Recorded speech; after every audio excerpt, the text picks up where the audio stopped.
Hello students, in this video I will explain the concept of epsilon transitions, the equivalence of deterministic and non-deterministic finite state machines, followed by conversion of non-deterministic finite state machines to deterministic finite state machines. This conversion of NDFSM to a DFSM can be carried out by two methods, that is subset construction method and lazy evaluation method. So in this video I will discuss only the steps required in the construction of DFSMs from NDFSM by using these two methods. We know that the representation or the definition of NDFSM is a quintuple representation, M of n equal to k sigma delta S and A, where k is the finite set of states, sigma is the input alphabet, S stands for the start state, A is the set of all accepting states, and delta is a transition function. This transition function is written as k. K stands for set of states of your NFSM. Cross product into the input alphabet, sigma. Now along with input alphabet, it can also have something which is called as epsilon transitions. So it has got two types of transitions. One is the transitions based on input alphabet, and then it can also have epsilon transitions. So there is a transition from state K to a set of states. These set of states to which there is a transition belongs to the set 2 to the power k, and we know that this 2 to the power k is the power set of k. This will be very clear when we see some example problems. To understand the concept of transition function of NFSM, we will consider an example to design an NFSM to accept strings of zeros and ones which end with 0, 1. Therefore, the language of this NFSM has to have this format that all the strings should end with 0, 1. So before 0, 1 substring, it can have any number of zeros and ones. Therefore, the NFSM goes like this. We have our start state Q0. Q0 when it sees 0.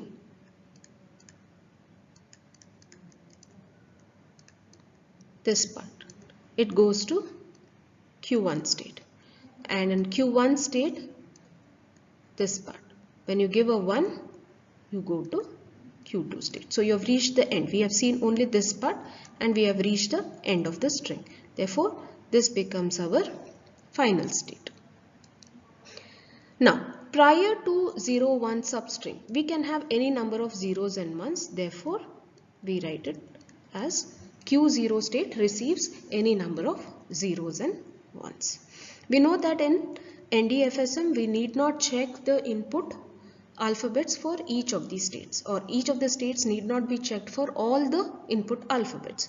Therefore, the transition list which we have for this particular NFSM is like this. On Q0 state, when you give a 0, it can go to two states, Q0 and Q1. On Q0 state, when you give a 1, it goes to Q0 state or remains in Q0 state. And on Q1 state, when it sees a 1, we go to Q2 state. We do not have a transition which is defined on Q1 for 0 and on Q2 for 0 and 1. These configurations are not defined. So we do not have them in this transition list. Now if we see, or if we are to compare this transition list which we have with the representation of transition, then we can consider this current state column as K. The input, this would be sigma, and the states, the next states to which there is a transition as 2 to the power k. Now from this NFSM, we know that K stands for states. So 2 to the power k is equal to 2 to the power 3. So power set has got 8 states. And what are those 8 states? We've got an empty set, then we've got one element set. So Q0, Q1 and Q2. Then we have two element sets, Q0, Q1, Q0, Q2 and Q1, Q2. Then we've got a three element set, Q0, Q1 and Q2. So these were our 8 states, 1, 2, 3, 4, 5, 6, 7, 8. Now you can see that the states which are listed out in this column belong to the 2 to the power k sets of the k states. All the states are not listed out here, are not listed in these transitions.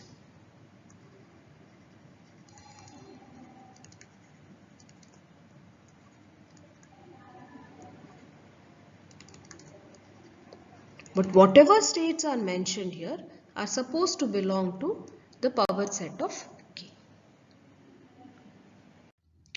Before we go into the concept of epsilon transitions, let us see a few differences between the NDFSM and DFSM. We know that the other term used for DFSM is DFA, that is deterministic finite automata, and for NDFSM it is NFA, also known as non-deterministic finite automata. I will just consider a few of the differences for our study today. The first one is reaction to the symbols.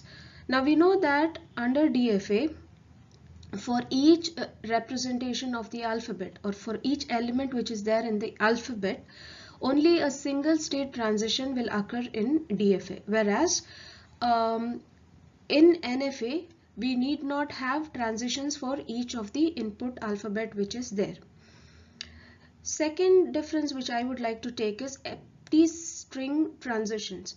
DFAs do not have empty string transitions, or otherwise known as epsilon transitions, whereas NFA or NDFSM has got empty string transitions.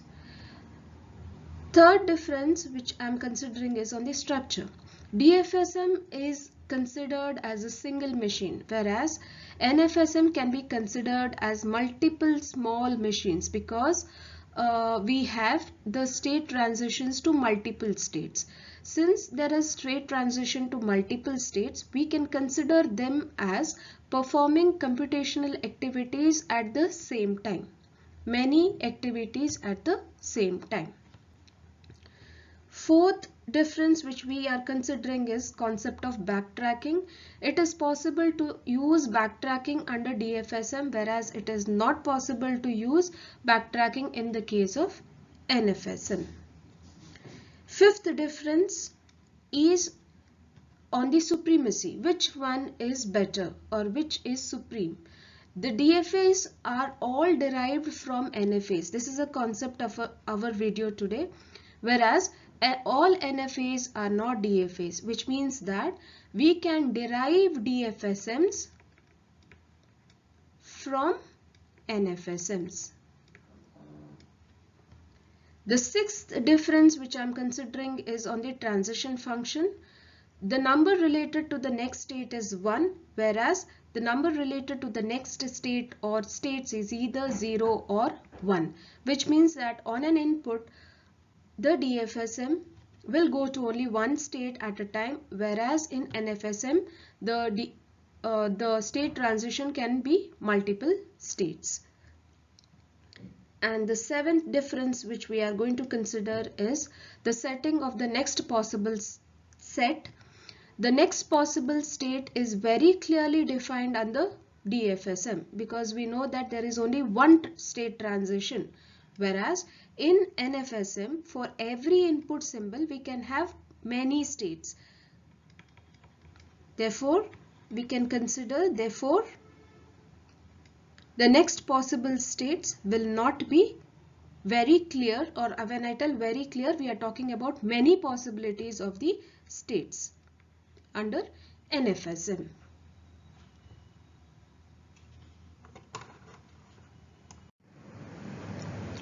Let us see what an epsilon transition is. An epsilon transition, also called as epsilon move or lambda transition, allows an automaton to change its state spontaneously without consuming any input symbol. Now, till now we have seen automaton which was called as DFSM, and we know that in DFSM, if we consider this as state Q0, the start state, now this start state will go into some state only on receiving some input, right? Okay, but in the automaton which we are going to study henceforth, that is in NFSM or NDFSM, we can go from one state, let us consider a state Q0, to some state maybe Q1 without consuming any input. You can consume one input or you need not consume any input, and such transitions are depicted by labeling the arc with epsilon, like what I have done here. This does not mean that epsilon has become an input symbol. Epsilon is not an input symbol. Epsilon is just to show that there is an empty transition from one state to the other. We assume that symbol epsilon does not belong to any alphabet. This was the definition for a transition function. We had seen in the definition of NDFSM that delta is a mapping from some state k on an input going to states 2 to the power k.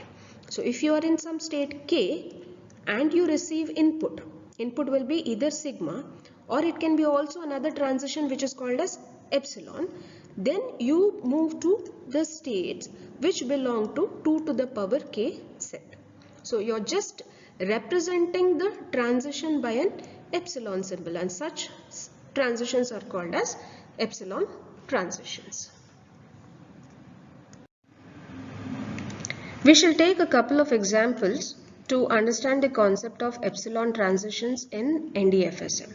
The first question is to design an NDFSM for the language L such that W belongs to A, B star, where W is made up of an optional A followed by 2 A's, then followed by 0 or more B's. So if we are to write the structure of the string, you can write it like this. First I have got an optional A. After that we need to have 2 A's. Then we can have 0 or more B's. Right? So this is not mandatory and this part is not mandatory. This is mandatory. This section is mandatory. Therefore, we can draw the NDFSM like this. We are in state Q0. Okay. Now, this is state Q1. We have to go from state Q0 to Q1. We need not have an A, but we need to provide a provision for A. So this is optional A. This section is optional A. From Q1, on receiving an A, we go to Q2. So this is this input. From Q2, we go to Q3 on receiving an A. It is this input. After that, it is 0 or more B's. So on Q3 state, we can have 0 or more B's. So therefore, Q3 is our final state. Now this optional concept, optional A, we cannot write it as optional A. Therefore, what do? Is we write it in the form of a transition. Therefore, you can have an A, or if you do not have an A, then you can go from one state to the other using an epsilon transition.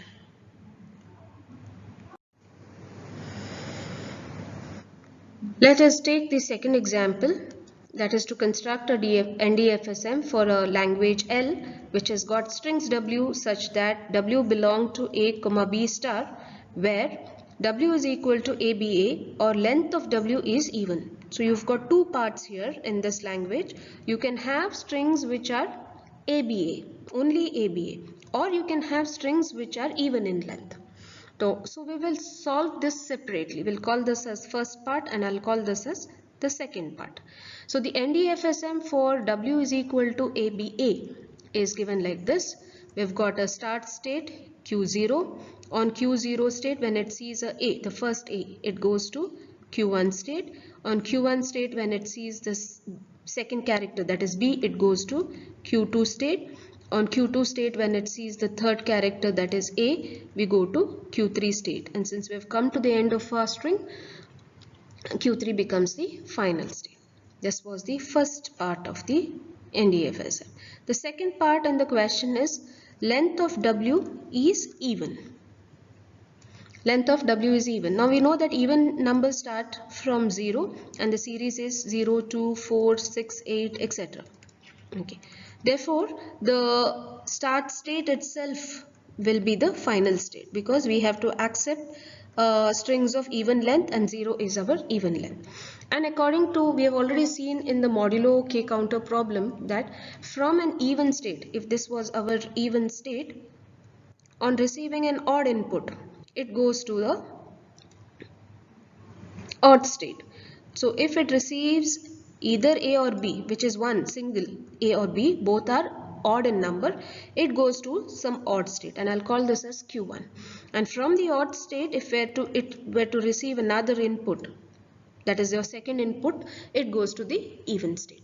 So these are the two NDFSMs separately constructed for this question. Now we cannot have two NDFSMs for this language, so you need to merge these. So it has to be 1 plus 2. But what is the problem here? We are having two start states. You can see here also I have given a Q0 as a start state. Here also I have given Q0 as the start state. So I modify this NDFSM like this. I'll keep one start state Q0 and then I will construct one branch. And that is part 1. And from the start state we construct the second branch. So if we are to construct the first branch, then we can have Q1. From Q1, on receiving A, we go to Q2. On receiving B, we go to Q3. On receiving A, we go to Q4, and Q4 is our final state. In the second branch, we will consider Q5, and Q5 is our final state. This, on receiving A or B, goes to another state, Q6, and Q6 receiving A or B, it can go to another state, Q5. It comes back to state Q5. And these two transitions, which are originating from Q0, will be labeled as epsilon transitions because from Q0 we are moving to Q1, or we can take the path which leads to Q5 state without consuming any input. We already know that one of the difference of NDFSM and DFSM is that all NDFSMs are not DFSMs, whereas all DFSMs are NDFSMs. Therefore, in this slide, we will check on the equivalence of deterministic and non-deterministic finite state automata. First thing to note is every language which can be described by some NDFSM can also be described by some DFSM because DFSMs can be derived from NDFSMs. We know that computers are deterministic machines because they, on receiving any input, the state of a machine is predictable. Given 0, it goes to one state. Given 1, it can go to another state if you consider 0 and 1 as the input. But sometimes constructing a DFSM is very difficult when compared to NDFSM. So given a problem, we can construct the NDFSM and then convert it into DFSM. Constructing DFSMs directly will be difficult. Therefore, what do? We construct NDFSMs for the same question and then convert it into a DFSM. Now, conversions can be done using two methods. The first method is by making use of a concept called as subset construction. And the second method is by lazy evaluation.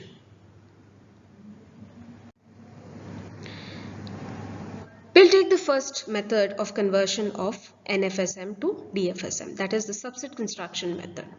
Now, given an DFSM or NFSM labeled MN, which has got 5 components Q, sigma, delta, Q naught and F, where Qn is the set of states, sigma is your input alphabet, delta n stands for all the transitions, Q naught stands for the start state, Fn stands for the final state, which accepts the language L of M of N. Because we are talking about an NDFSM, it is to depict that. So which accepts this NFSM accepts the language L of M of N. Then we can find an equivalent DFSM. And how is the DFSM written? Again, this is also a 5-tuple component such that the language accepted by L of M. L of M is the language accepted by the NDFSM. This language is also accepted by DFSM. Now, how is this done? Therefore, when we are converting NFSM to DFSM, we first take the definition of NFSM and then we take the definition of DFSM. Now, we first will have to identify the start state for the DFSM because we need to convert it from an NDFSM or NFSM to DFSM. So how will we find the start state of the DFSM? So just compare this. There is a change here, but it is the same. There is a change here. Here also it's the same. There is a change here. So we know that the start state of the NDFSM and the start state of DFSM look the same. Therefore, since Q0 is the start state of NFSM, Q0 will also be the start state of DFSM. The second step in the construction of subset construction is to identify the alphabets of DFSM. So if we are talking about alphabets, you can see that the symbol remains the same for NFSM and DFSM. Therefore, the input alphabets of DFSM are the input alphabets of NFSM.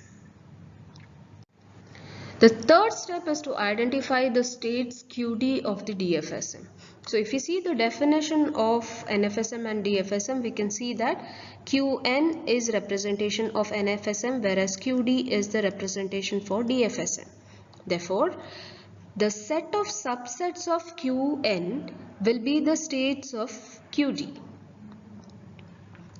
That is, Qn has got n states, then QD will have 2 to the power n states because QD has got subsets of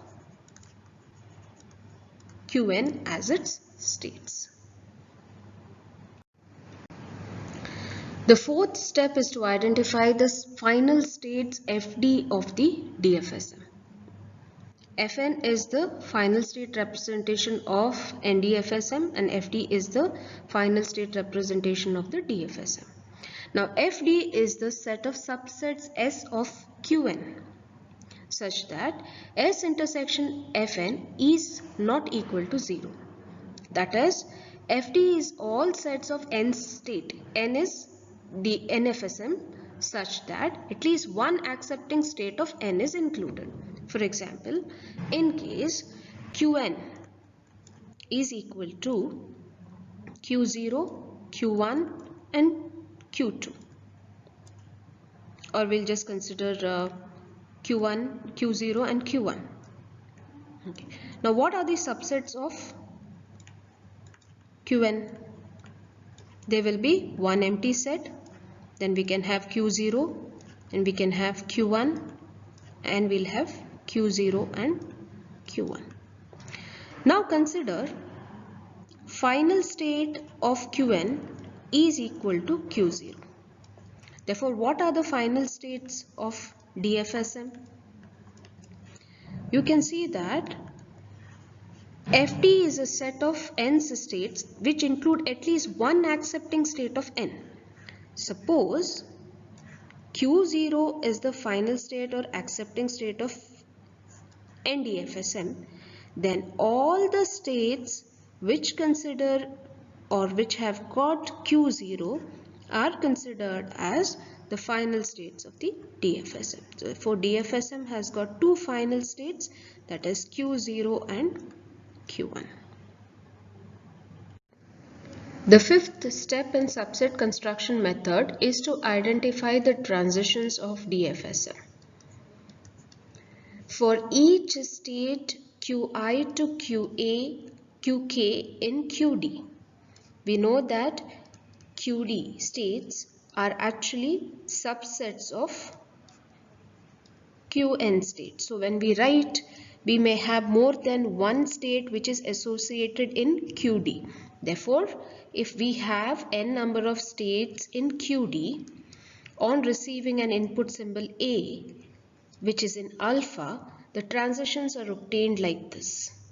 So if we have some state Qi to Qk on receiving an input A, this is equivalent to having individual transitions of the NFSM. In case we have Qi till Qk state in DFSM, then we take the transitions of NFSM, individual states NFSM transitions, and on a particular input, union of all those.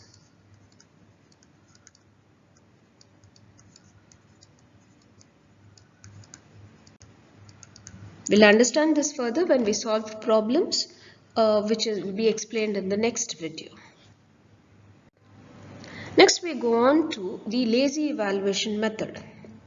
So given an NFSM M of n equal to Qn sigma delta n Q0 and Fn, which accepts the language L of M of n, then we can find an equivalent DFSM such that MD is equal to QD sigma delta D Q0 and FD, where L of M of n, that is the language which is accepted by the NFSM, is equal to the language which is accepted by the DFSM. Steps of the lazy evaluation method go like this. We have the definition of the NFSM and DFSM here. So the first step is to identify the start state of DFSM. So in this representation we can see that we have the same representation for the start state. Since Q0 is the start state of NFSM, then Q0 will be the start state for DFSM 2. The second step is to identify the alphabets of the DFSM. Here you can see that in both the cases of NFSM and DFSM, we have sigma as the input alphabets. Therefore, input alphabet of DFSM is the input alphabet of NFSM. The third step is to identify the transitions of DFSM. Here you can see that two notations, different notations are used. Therefore, for each state Qi till Qk in Qd, which can be formed by the subsets of the states of Qn, and for each symbol A which is in the input set, then the transition is obtained as the union of the state transitions of individual states of the NFSM. So if we have a state Qi till Qk in Qd, that is your DFSM, all the transitions which are associated with those individual states in NFSM will be considered or merged together. So we have transitions on some, so you'll have a transition set which ranges from QL to some set Qn. Now in case the new transition, while merging these transitions, in case we get a new set of states, maybe something like QL to Qn, which was originally not present in Qd, then we add them into Qd set.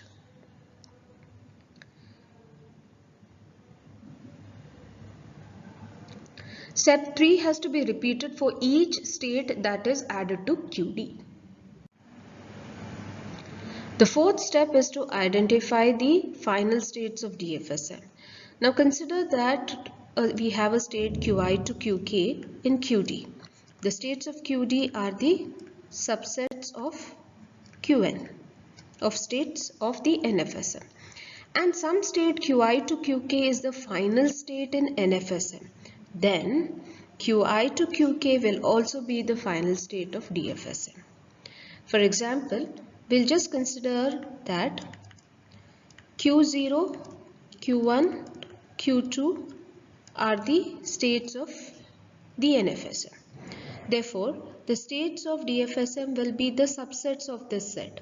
That is, empty set, Q0 state, Q1 state, Q2 state. Then we have two element state.